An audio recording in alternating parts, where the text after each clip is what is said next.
Hi guys! So ngayon nagagawa po tayo ng general reading at paalala lang po, hindi po lahat ay makaka-resonate. So take what resonate at leave what doesn't. At sa mga hindi pa po nag-like and subscribe, don't forget to hit like and subscribe para po updated kayo sa videos na i-upload ko. At sa mga gusto magpa-private reading, message lang po ako sa Facebook or Instagram, nasa description box below or ipipin ko sa comments, okay? So ngayon, gawin natin sa Leo. Ano pa parating sa mga Leo? Sun, Moon, Rising, and Venus sign, Leo.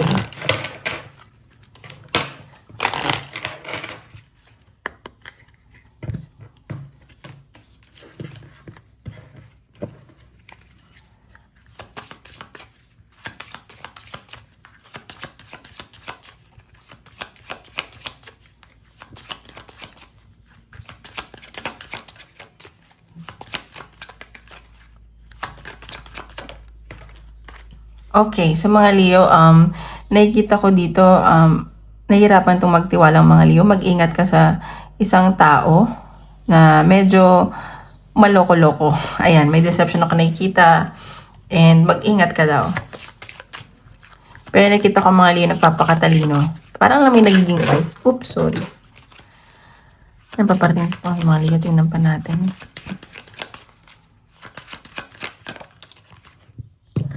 Ayan, so may nakikita akong pag-travel sa mga Leo.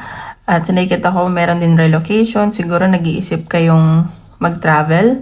And siguro near to sa... Siguro magdadagat kayo.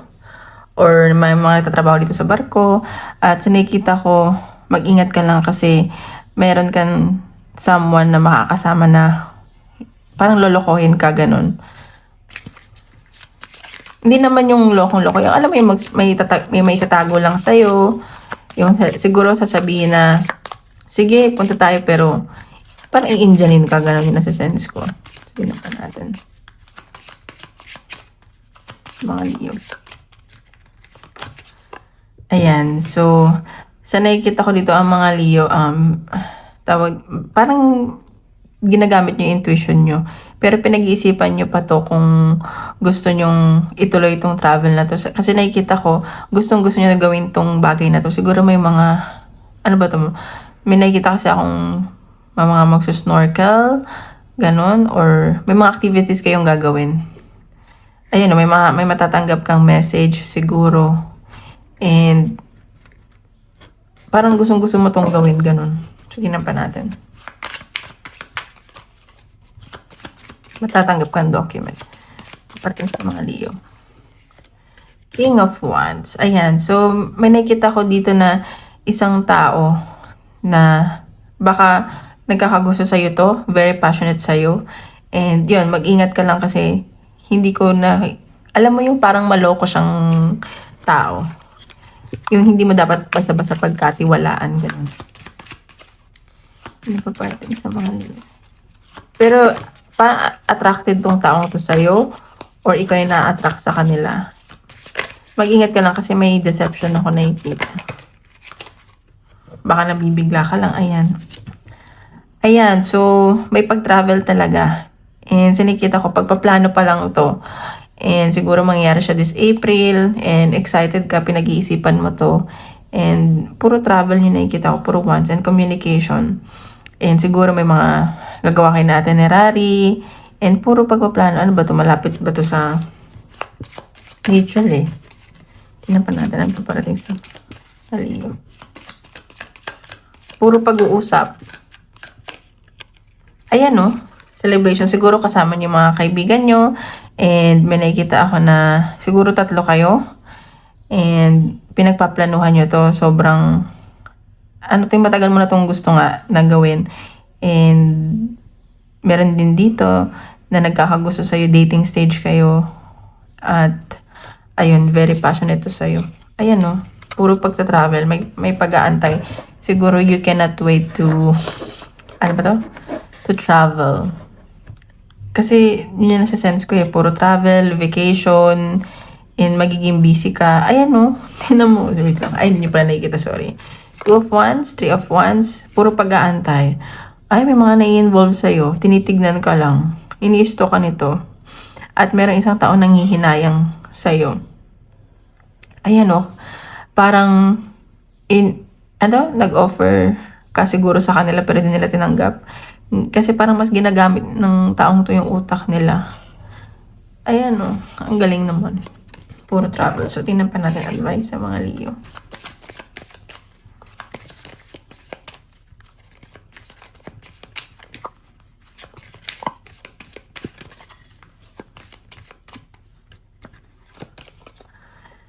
Release your guilt, Clover. So, sa nakikita ko dito,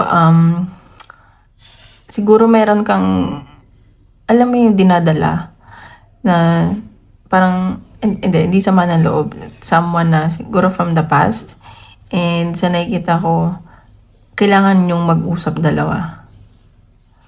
Ganun. Ayan. Parang kailangan ng closure. Ganun. Parang ikaw na yung mag-open. Or in general, ganun. Tinapan natin ng possible message para sa mga Leo.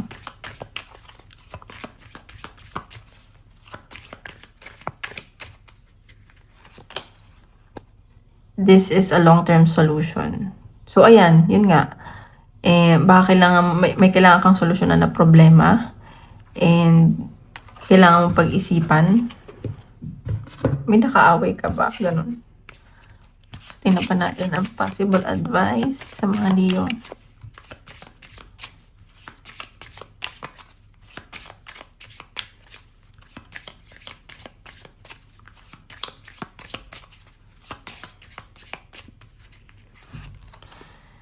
It's a chance to re-evaluate your goals and priorities. So, ayan. So, sinasabi ko nga dito, puro kayo pag-travel, may pag-aantay.